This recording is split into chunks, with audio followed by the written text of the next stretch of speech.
And the area is that of population growth. And we're going to use what we call a model of teaching designed to help us look at the social issues. We're going to do the first page of that, or first phase of that. But the social issues involved when a large group of people have to make a collective decision to do something, okay? And we begin with information about the problem area. And we have 5 charts here that are designed to give general information. This chart shows population growth in this country at 20-year intervals.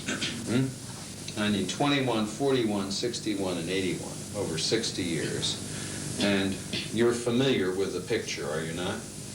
Population went... Well, here you go. Population went from 251 million in 20 years to 318 million.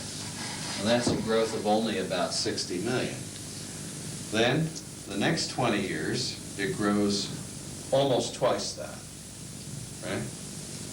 And the next 20 years, it grows twice that. So we've got an exponential increase. So much in 20 years, then twice that much, then twice that much again, and we're talking about only 3 years ago.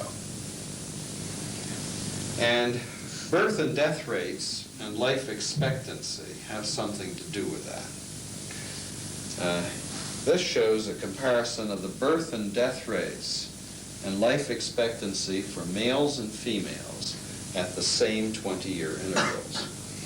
And you can see in 1920, there were 48 births per 1,000 people and 49 deaths.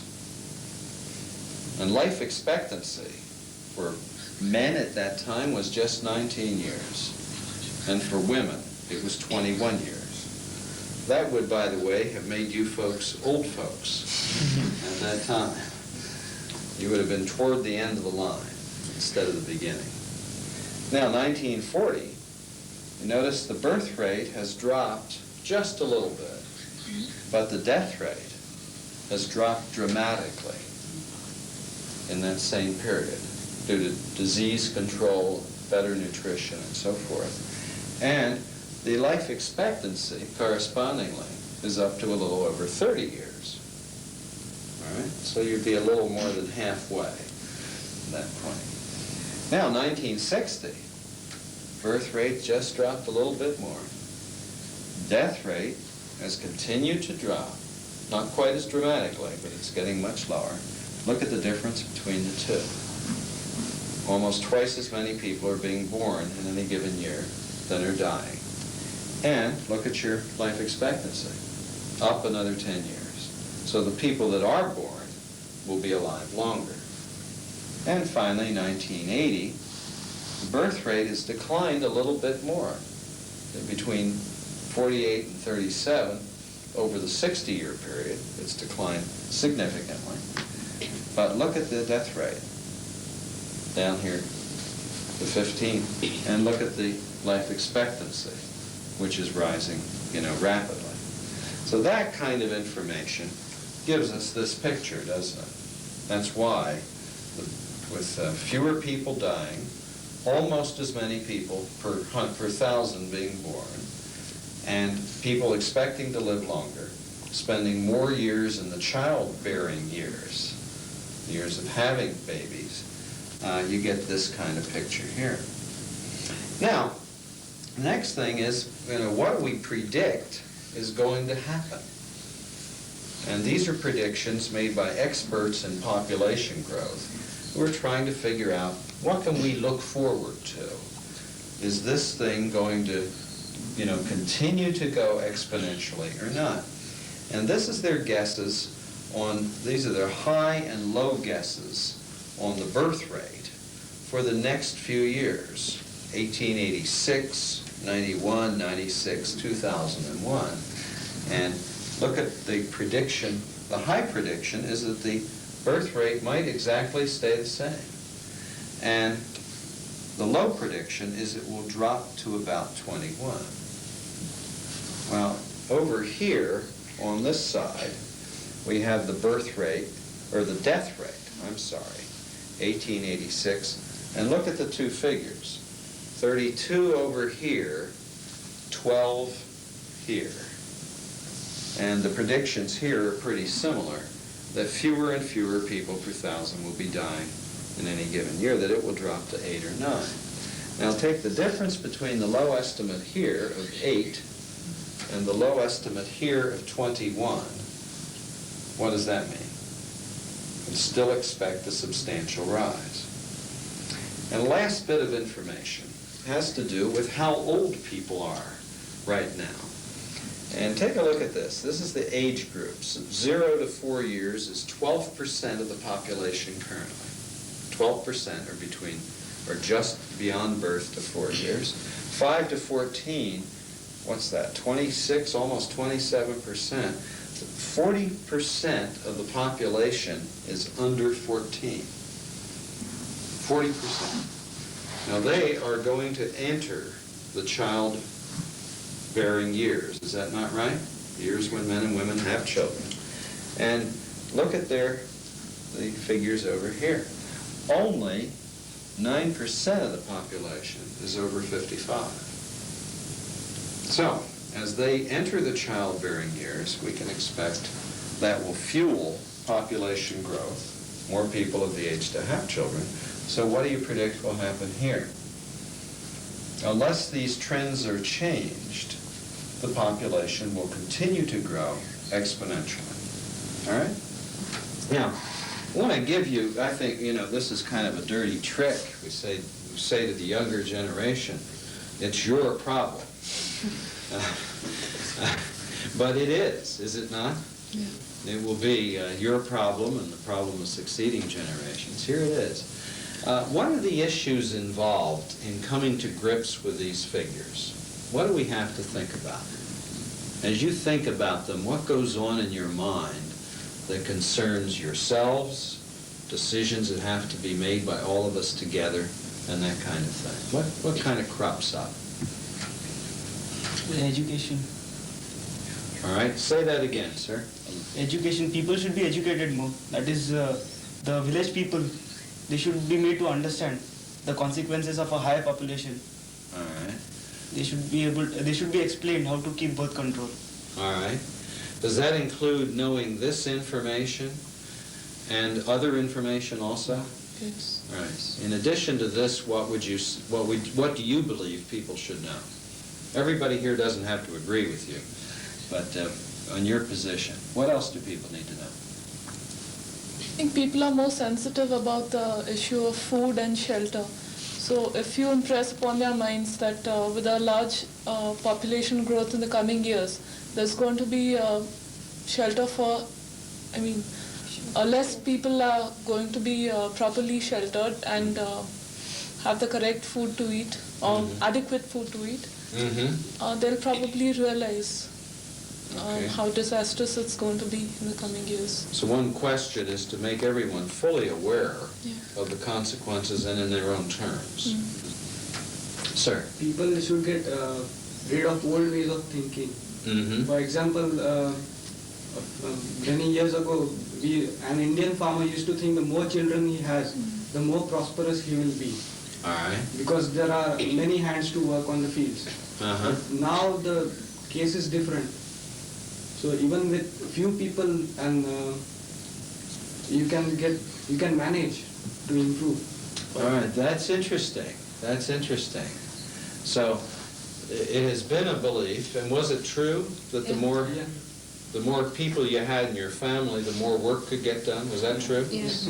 But the output per person, the work output wasn't probably so much. Now, if you, with your modern technological advances, you can probably get more efficiency out of one person than two persons doing the same work. So having a large workforce around the family is not necessarily going to benefit you. That's interesting. So that will be an issue for people, will it? Somebody will say, I need my children to work my farm. And you're going to say, well, wait a minute, that used to be true, but it's not true anymore. Yeah, not anymore. Yeah, But it that's used to be. nice. It's on the decline, I think, that feeling. Gradually. Yeah. But technology has to advance up to that stage.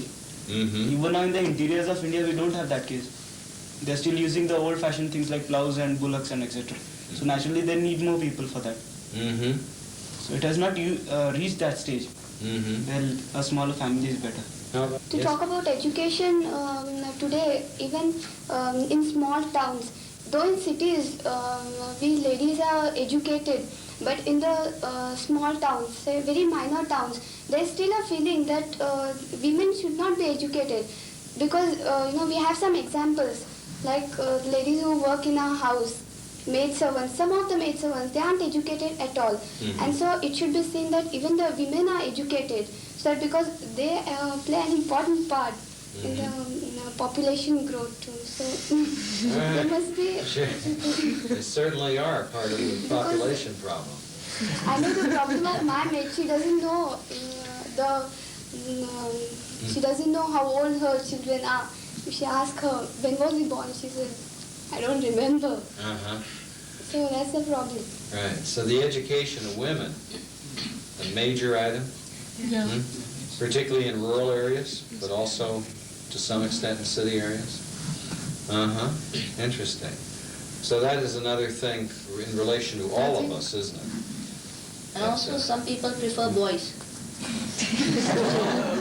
It's usually said. And so it causes population. Okay, how does that affect the population situation? They have more children. Keep having babies until you have In the hope of having a boy. nice bouncing baby boys. People nowadays are trying to curb that also. Okay. Now, how if you were speaking to someone, and they were saying, I really want a boy, what would you say to them? Get it from try to make him understand that he's not thinking right. Sure. You should think more of the country also. Yeah. Well, he may say some things to you, right? You say, well, first of all, I need a son to celebrate my death. Males carry on many of the religious traditions. Do you want me to die without being celebrated? What would you say? You can adopt someone. Yeah, so adoption centers have to increase. So you build a non-blood relationship. Yeah, and also it will be solving the boy's problem also. If he is father, if he is orphan. Oh, So they'll be also taken care of. Yeah. I It will think solve more of our problems. okay, that's neat. You get two problems at the Yeah. same time. probably these, I think these protests are quite, shall we say, insignificant because compared to the significance of what's going to happen if population is going to increase, these kind of excuses are not going to help. Mm-hmm. So you're saying, are you, that you need to persuade people that an issue is that the whole good, Yeah. we've all got to see ourselves as a larger Family. entity. And whether I have a son is trivial by comparison, then I should seek alternative solutions. Is that Yeah. one of the issues? That's Yes. suppose, let's, on the same one, also, does that not connect to women's equality? Yeah. Yes, it does. And somehow all intertwined with that, Yeah. the valuing of both sexes equally. That's an interesting one in itself, isn't it? Suppose, do you mind if I push this one for a minute? Suppose our friend here, well, argue with me. I must have these sons, because as I get old, I need somebody to take care of me. Now, who's going to take care of me if I don't have 5 or 6 fine children, 4 sons, whatever? How do you discuss that with someone? Well, the wife is there. When the wife is there. That's neat. Continue that. Say more.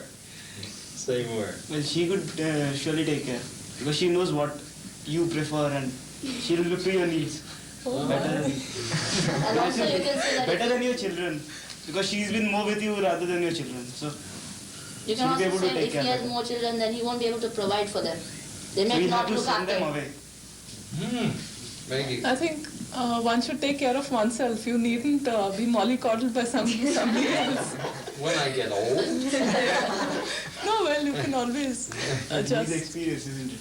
when I get old and my wife is old. No, but on the contrary, even if you have one child, that one child, if He can be efficient. The child can be efficient. looking after the parent. Less the children, the more efficient they can be taught to be. Yeah. Well, let me ask you a personal question. Are you prepared to be fewer taking care of the old people? That is, this argument eventually comes to roost with you, doesn't it? Could you explain that? Yeah. If you're part of a family of 6, and eventually you may have to take care of people as they age, 6 people divide the labor. If you are a family of 2, there's just 2 people to divide the labor. Now, as young people, is that okay? Yeah. You got to be more efficient, not merely tell others that they have to be more efficient. Yeah. But are there any obstacles here that have to be taken into account seriously? Like, if you take this position, I gather that all of you feel that we ought to do something to, you're kind of in that line. If you don't, I hope you'll say so. Are there any religious beliefs that get involved as we talk with people about population? For example, in Europe, one of the issues has been over Catholic beliefs. Yes. Are there any issues like that here? What are some of those? People believe children to be gifts of God. And so it's sin against God to stop having children. All right.